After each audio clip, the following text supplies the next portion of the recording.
Alors, dans la mesure où l'État lui-même n'a pas compris qu'il y avait un lien entre la politique familiale et le paiement des retraites, c'est évident que du point de vue individuel, c'est pareil.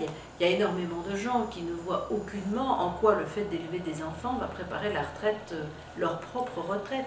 Et personne n'y a intérêt. Individuellement, les gens ont intérêt à ne pas avoir d'enfants, à capitaliser un maximum et à compter sur les enfants des autres pour leur payer leur retraite.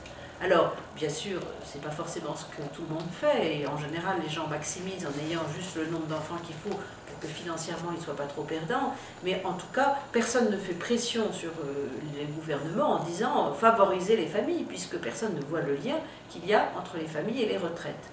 Et au contraire, dans une situation économique où les dépenses de protection sociale sont de plus en plus lourdes, où les générations de retraités sont de plus en plus nombreux, coûtent de plus en plus cher du point de vue de l'assurance maladie, il est évident que la pression se fait pour qu'il y ait de moins en moins de prestations familiales. Et le problème, c'est que non seulement l'échange est très déséquilibré en défaveur des familles, mais encore la partie collectivement assurée par les pouvoirs publics dans l'éducation des enfants est en net recul.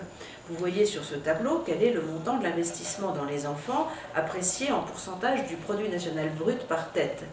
On voit qu'en 1949, la moyenne des prestations familiales par enfant était équivalente à 21,8% du produit national brut par tête.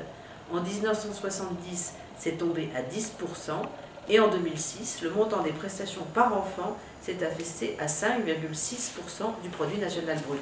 Donc il y a un désinvestissement de la part de l'État, un recul de la part de l'État dans la partie de ce qu'il investit dans la génération à venir.